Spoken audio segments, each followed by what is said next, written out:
بسم الله الرحمن الرحيم الحمد لله رب العالمين وأشهد أن لا إله إلا الله وحده لا شريك له وأشهد أن محمدا عبده ورسوله صلى الله وسلم عليه وعلى آله وصحبه أجمعين اللهم علمنا ما ينفعنا وانفعنا بما علمتنا وزدنا علما وأصلح لنا شأننا كله ولا تكلنا إلى أنفسنا طرفة عين أما بعد.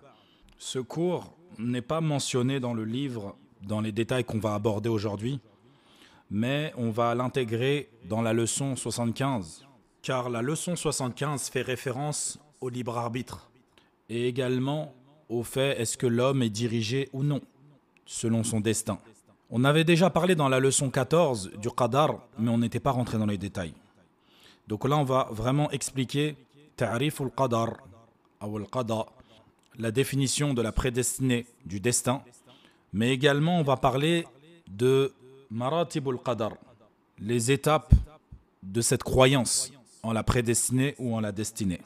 Mais avant, awalan, il est important de définir est-ce qu'il y a une différence entre le qada et le qadar. فهذه الكلمتان, ces deux mots veulent dire la même chose s'ils sont mentionnés séparément. C'est-à-dire que si nous faisons des phrases isolées dans lesquelles nous ne faisons pas mention des deux, alors leur signification représente la même chose. Quant au fait, si on les mentionne tous les deux dans la même phrase, alors leur signification est propre à chacun. Et en arabe, les savants donnent une phrase dans laquelle ils disent « إِذَا اجْتَمَعَ الْقَدَرُ وَالْقَضَى افترقا وَإِذَا افترقا اجْتَمَعَ » Lorsqu'on rassemble le qada et le qadar, leur explication, leur expression divergent. C'est-à-dire elles sont différentes. Elles ne se contredisent pas, ça veut seulement dire qu'elles sont différentes. وَإِذَا افترقا, et lorsqu'on les sépare, c'est-à-dire on ne les mentionne pas ensemble, اجْتَمَعَ, alors leur explication, leur signification est similaire. Exemple, si on dit dans une phrase « avoir la foi en la prédestinée », avoir la foi au qadar. À ce moment-là, quand on dit « avoir la foi » à la prédestinée, ça englobe également le destin, al-qada, qu'on pourrait également traduire par l'exécution du décret. Mais on reviendra dessus. Mais nous, on va les différencier en disant prédestiné et destiné. Donc on va appeler al-qadar pendant ce cours prédestiné et le qada la destinée. Al-muhim. Revenons à notre exemple. Quand un imam dit dans une phrase al-iman bil-qadar, la foi en la prédestinée, dans cette phrase, il intègre l'explication et la compréhension du qada avec, donc de la destinée qui va avec. Et si dans une autre phrase, il dit qada'ullah bidhalika, Allah a destiné cela, alors l'interprétation ou la signification du qadar, donc de la prédestinée, rentre dedans. Maintenant, si on les met dans une seule et même phrase, exemple, si on dit nu'minu annama asabana min khayrin aw sharrin fahuwa biqada'illahi wa qadaruh. On a la foi et on croit au fait que tout ce qui nous a touché comme bien ou comme mal est dû au décret d'Allah et à sa prédestinée. Naam. Maintenant, l'explication du qadar. Qu'est-ce que c'est? Le qadar, c'est tout ce que Allah sait et a voulu et qu'il a écrit avant que cela n'existe. Donc il a tout fait écrire fi lawh al-mahfouz avant même que ça n'ait lieu. Et le qada, c'est l'accomplissement de ce qu'il avait prédestiné. L'accomplissement de ce qu'il avait prédestiné. Au moment où il a lieu, il réalise ce qu'il a prédestiné. Donc c'est la réalisation, le décret de ce qu'il avait prédestiné. Naam. Quant au qadar, donc, il a des maratib, il a des étapes. Allah a décidé dans son qadar de le faire en 4 étapes. Maratib al-qadar arba'a. Et subhanallah, avec un vers de poésie qu'il est fortement recommandé de connaître, ça te permet de jamais oublier la règle et surtout la compréhension quant aux choses de la vie et du destin. Ce vers de poésie, il dit ilmun kitabatu mawlana mashi'atuh wa khalquhu wa huwa ijadun wa takwinu. Je vous recommande fortement de l'apprendre. Il est nécessaire et ça te permet de structurer ta compréhension du qadar dans ton esprit. Donc il dit ilmun, la science. Al-ilm, la science de quoi? La science du fait qu'Allah Azza wa Jal, il sait ce qui a eu lieu, ce qui va avoir lieu, et il sait même ce qui aurait été s'il avait été. Et cette science-là, c'est une science éternelle, indéfinie, qui n'a pas de début, qui n'a pas de fin, qui n'a pas de changement. Tout ce qu'il a su et qu'il a décidé d'écrire fil lawh al-mahfouz n'aura jamais de changement.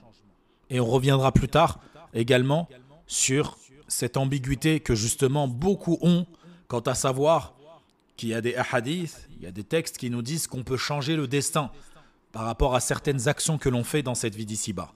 Pour faire simple, fil lawh al-mahfouz, ce qui est mentionné dans lawh al-mahfouz ne change jamais, ne changera jamais.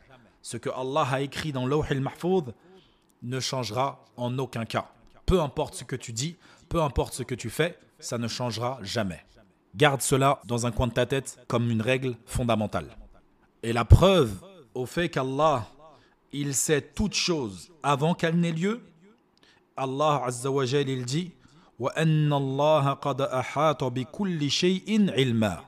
Et certes, Allah a englobé de sa science toutes choses. Puis dans ce vers de poésie, il nous dit Kitabatu Maulana. Le fait qu'Allah a décidé de tout faire écrire. La preuve à cela, le prophète sallallahu alayhi wa sallam, il dit dans un hadith authentique Kataballahu maqadir al-khalaiq qabla an yakhluqa as-samawati wal-ard bi 50 alf sana. Allah a écrit la prédestinée de toute sa création 50 000 ans avant la création des cieux et de la terre. Et quand il parle de cette écriture-là, fil lawh al-mahfouz, na'am. Puis il dit mashi'atu, son bon vouloir. Ce que Allah veut, il l'a su, il l'a écrit. Comme on l'a dit dans le cours dernier, la volonté d'Allah est de deux catégories. Une volonté universelle et une volonté législative. La volonté universelle, ce que Allah a décidé de créer dans cet univers. Et sa volonté religieuse, législative, ce que Allah a ordonné dans les livres samawiyya, dans les livres religieux. Celui qui veut les pratiquer, tant mieux pour lui. Celui qui s'en détourne, la yaluma illa nafsah. Il ne pourra que s'en vouloir à lui-même. Et la preuve au fait qu'Allah a une volonté, un bon vouloir. Allah Azza wa Jalla dit dans le Coran wa ma tasha'una illa an yasha Allahu rabbul alamin. Et vous ne pouvez vouloir si Allah n'a pas voulu avant le Seigneur de l'univers. Puis il nous dit dans le vers de poésie wa khalquhu wa ijadu wa takwinu. Le quatrième point, c'est que Allah Azza wa Jalla a su, a écrit, a voulu. Une fois qu'il l'a voulu, il l'a créé comme il l'a su, comme il l'a écrit et comme il l'a voulu. Donc il l'a créé comme il l'a su, comme il l'a écrit et comme il l'a voulu. Et ça, c'est le khalq. Et la preuve qu'Allah Azza wa Jalla a tout créé. Allah Azza wa Jalla dit Wallahu khalaqakum wa ma ta'malun. Allah vous a créé et ce que vous faites. Tout ce qui existe en dehors d'Allah est créé. Tout ce qui existe en dehors d'Allah est créé. N'oubliez jamais ça. Nos actions, elles sont créées par Allah, pas par nous-mêmes. Ce que l'on dit, ce que l'on fait, peu importe ce que c'est créé par Allah. Il n'y a rien qui n'est pas créé par Allah. Donc ces règles-là, ces 4 règles, ces 4 conditions à la croyance, à la prédestinée, sont fondamentales. Celui qui mécroit en une de ces conditions, il mécroit en la prédestinée. Je le répète, ilmun, kitabatu maulana, mashi'atu, wa khalquhu wa huwa ijadu wa takwinu. Donc sa science, l'écriture de cette science. Par qui? Par notre Seigneur, qui a décidé de le faire écrire. Mashi'atu, il l'a voulu. Tout ce qui existe, c'est qu'il l'a voulu. Wa khalquhu, et une fois qu'il l'a voulu, il l'a créé comme il l'a voulu. Wa huwa ijadu, donc il l'a sorti exactement comme il l'a décidé. Wa bil mithal yattadi'u al maqal. Et par l'exemple, vous allez mieux comprendre quand on parle du fait que Allah a créé à l'image et comme il l'a voulu. Walillahi al mathalul a'la. Et bien sûr, il n'y a pas de comparaison avec Allah. Ce qu'on donne ici comme exemple, c'est pour que ça puisse intégrer nos esprits. Mais sachez que Allah Azza wa Jal, rien ne lui ressemble. Et il est l'audient, le clairvoyant. Al-Muhim. Prenons un homme qui a une idée. Donc il a une science qui lui vient dans son esprit. Il décide de faire un croquis de cette idée, qu'il le dessine, ou il l'écrit, peu importe. Une fois qu'il l'a écrit, ou qu'il l'a dessiné, il décide de le mettre à exécution. Donc il veut le mettre dans le réel, le créer en réel. Comme ceux qui sont des concepteurs de voitures, etc., etc. Donc ils ont des idées, ils pensent que une fois qu'ils ont le financement, ça y est, ils veulent le créer réellement. Sauf que nous, en tant qu'êtres humains, quand on a ces 3 premières étapes, donc la science, puis on le dessine, on l'écrit, puis on veut le faire, une fois qu'on le fait, on ne sait pas si ce qu'on avait en esprit, ça va être exactement ce qu'il y aura dans le réel. Alors qu'Allah Azza wa Jal, il n'est pas touché par cette faiblesse. Tout ce qu'il a su, il l'a écrit. Parce qu'il sait tout avec certitude. Une fois qu'il l'a voulu, il l'a créé. Exactement comme il a voulu, et comme il a su, et comme il l'a écrit. Je me répète, mais c'est tellement fondamental, c'est tellement important, parce qu'il y a tellement de gens qui font des erreurs dans la croyance au qadar, et qui ne comprennent pas ce sujet-là, et qui se trompent, ou même parfois remettent en doute l'islam, et ils disent, mais alors, pourquoi je fais la prière si je n'ai pas le choix, vu que Allah il a tout prédestiné. Alors que eux-mêmes ils le disent, Allah il a tout prédestiné. Ça ne veut pas dire qu'il l'a obligé, ça veut simplement dire qu'il l'a su, il l'a écrit, parce qu'il savait ce que vous alliez faire. Il savait que vous alliez abandonner, que vous alliez pratiquer, que vous alliez faire telle erreur. Donc il l'a écrit, c'est tout. Il a décidé de l'écrire. Et quand il a décidé de l'écrire, il l'a donc voulu. Maintenant qu'il l'a voulu, il l'a créé comme tel. Et je finirai sur ce dernier sujet qui va être un peu long mais qui est nécessaire. Le qadar se divise en plusieurs sortes. Il y a al-qadar al-awwal qui est al-mutlaq. Al-qadar al-mutlaq, c'est celui qui est, comme on a dit, écrit dans l'Awh al-Mahfouz, qui ne changera jamais. Inna kulla shay'in khalaqnahu biqadar. Nous avons créé toute chose avec mesure.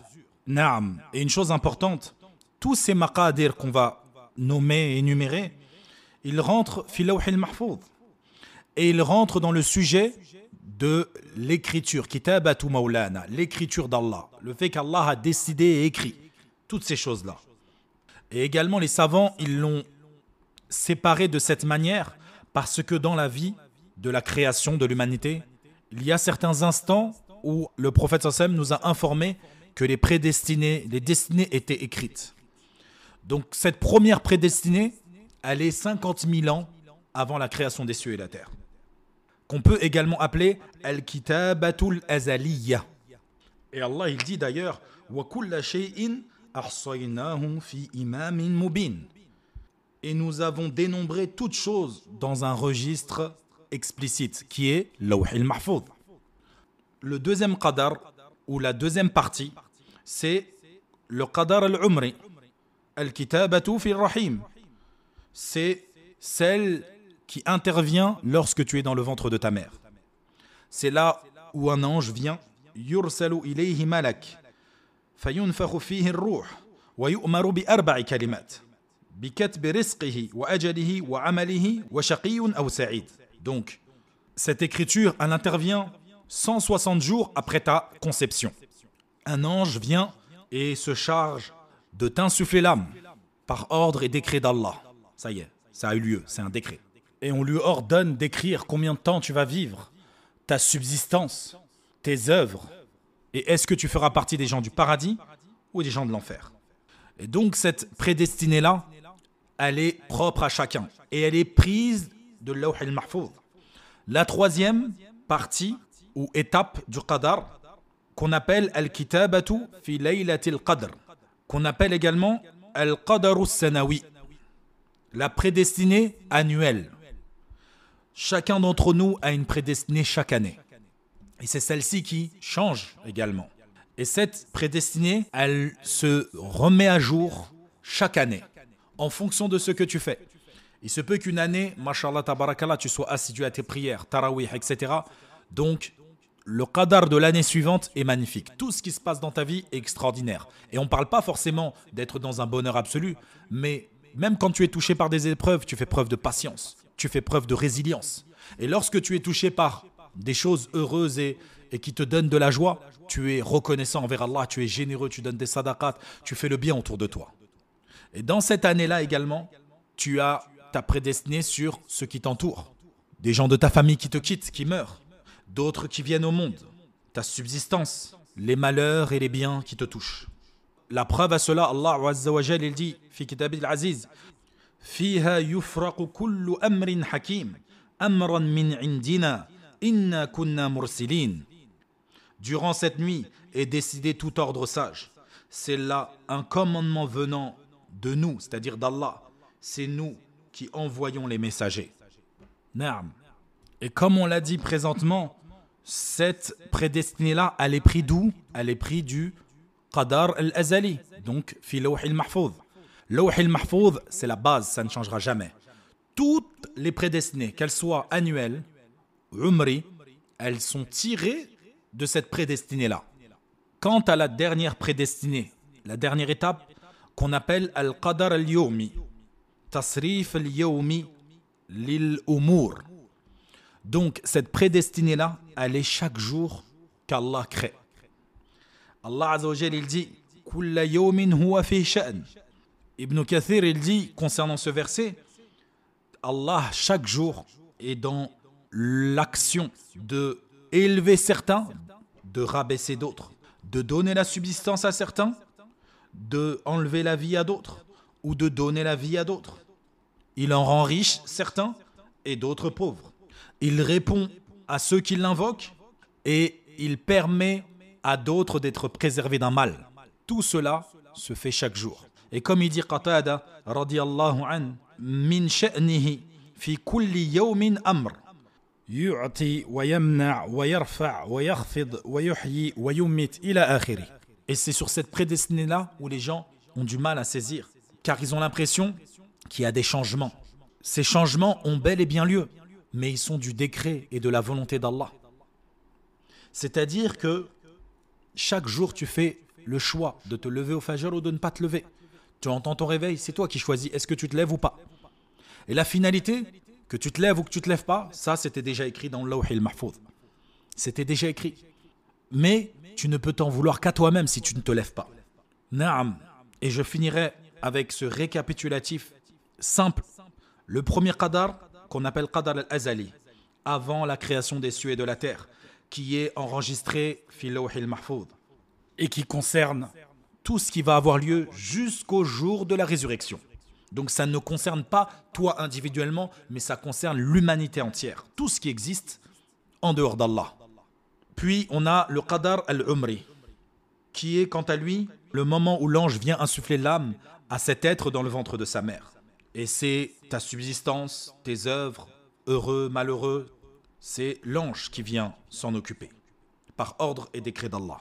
Puis on a le Qadar al-Sanawi, qui est quant à lui chaque nuit du destin, Laylatul Qadr, et qui vient écrire ta destinée de l'année future, qui est pris de Lawh al-Mahfouz également. Puis le dernier, tu as le Qadar al-Yawmi, Kulla Yawm, chaque jour. Et il est pris également de ton destin annuel, mais de la base même du destin fi Lawh al-Mahfouz. J'espère que cela vous sera utile. فنكتفي بهذا القدر وبارك الله فيكم. Dans la prochaine leçon, on entamera la dernière leçon de ce livre. Et on demande à Allah Azza wa Jal qui nous prête vie jusque-là. فبارك الله فيكم على حسن استماعكم وفقنا الله وإياكم لكل ما يحبه الله ويرضى وصلى الله وسلم على نبينا محمد وعلى آله وصحبه وسلم.